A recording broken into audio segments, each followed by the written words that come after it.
Paris loved by Oliver Hale. The year was 1924, and Paris thrummed with life. The clinking of coffee cups echoed through the bustling cafes, and laughter spilled out into cobblestone streets illuminated by the glow of gas lamps. Margaux Laurent, a young artist with a mane of auburn curls and a fiery resolve, sat at her usual corner table in a cafe near the Seine. Her charcoal pencil darted across her sketchbook as she captured fleeting moments, a couple laughing over pastries, a waiter balancing an impossible number of cups, and the faint outline of Notre Dame in the distance. This was her Paris, a city bursting with stories waiting to be told through her art. "Another coffee, mademoiselle?" the waiter asked, his smile familiar. Margaux nodded absently, her eyes fixed on a new subject. Across the cafe, a man sat hunched over a notebook, his brows furrowed in concentration. He was tall and sharply dressed, his dark hair falling in loose waves over his forehead. There was something intriguing about him, a quiet intensity that seemed at odds with the chaos around him. Unable to resist, Margaux began to sketch. Her pencil brought to life the subtle curve of his jaw, the way his fingers gripped the pen, and the contemplative look in his hazel eyes. She was so engrossed in her work that she didn't notice him looking up. "Excuse me," a deep voice interrupted. Margaux looked up, startled, to find the man standing over her table.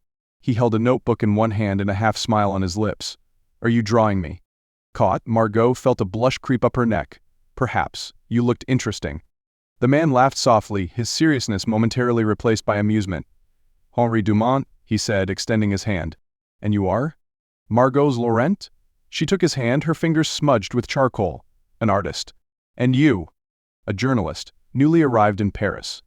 Margaux gestured to the chair opposite her. "Welcome to the city, Monsieur Dumont. Tell me, what brings you here?" And so began their first conversation, one that stretched late into the evening.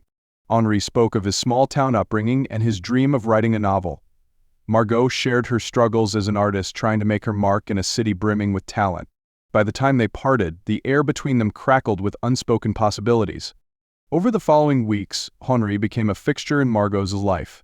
They often met at the cafe, wandering the streets of Paris after their conversations. Henri introduced Margaux to the quiet beauty of the Luxembourg Gardens, while she took him to the vibrant chaos of Montmartre. They discovered hidden corners of the city together, from tiny bookstores to street musicians who played as though their lives depended on it. Yet, beneath their growing closeness lay their individual struggles. Margaux had recently submitted her portfolio to a prestigious art exhibit, only to receive a curt rejection letter. The words echoed in her mind, "Not suitable for our collection." She tried to hide her disappointment from Henri, but her usual fire seemed dimmed. "What's wrong?" Henri asked one evening as they walked along the Seine. Margaux hesitated, then sighed. "I'm beginning to wonder if I'll ever succeed as an artist. Paris is full of talent. Perhaps I'm just another face in the crowd." Henri stopped and turned to face her. "Margaux, you have a gift.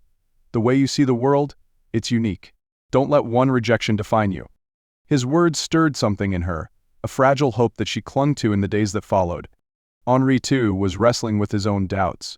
His job at Le Monde was demanding, leaving him little time to work on the novel he had always dreamed of writing. He often found himself staring at blank pages, unsure of where to begin.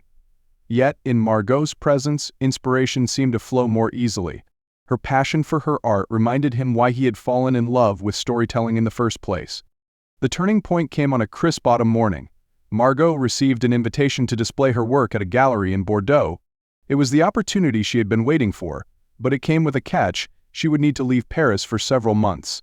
She shared the news with Henri over dinner that evening. His smile was warm but tinged with sadness. "That's incredible, Margaux. You deserve it." "But it means leaving," she said softly. "Leaving you." Henri reached across the table to take her hand. "You have to go. This is your dream." Margaux searched his face, trying to read his true feelings. "And what about your dream?" she asked. "When will you write your novel?" Henri looked away, his jaw tightening. "I don't know.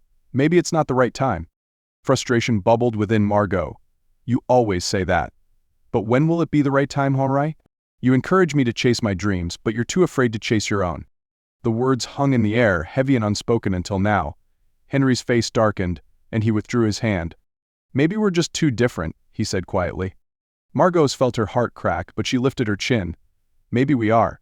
The days that followed were a blur of preparations for Margaux.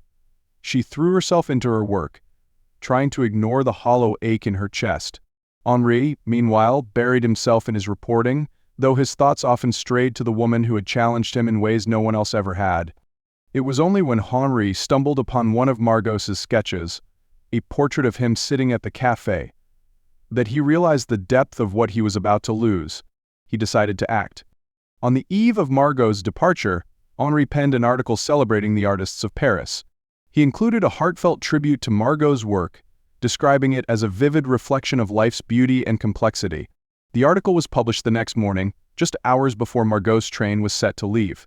Margaux stood on the platform, her suitcase by her side, when a familiar voice called her name.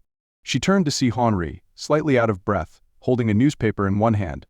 "What are you doing here?" she asked, her voice trembling. Henri handed her the paper. "Read it." As her eyes scanned the article, tears welled up. "Henri, I don't know what to say." "Say you'll come back," he said, stepping closer. "Say you'll let me be part of your life, even if it's messy and complicated." Margaux laughed through her tears.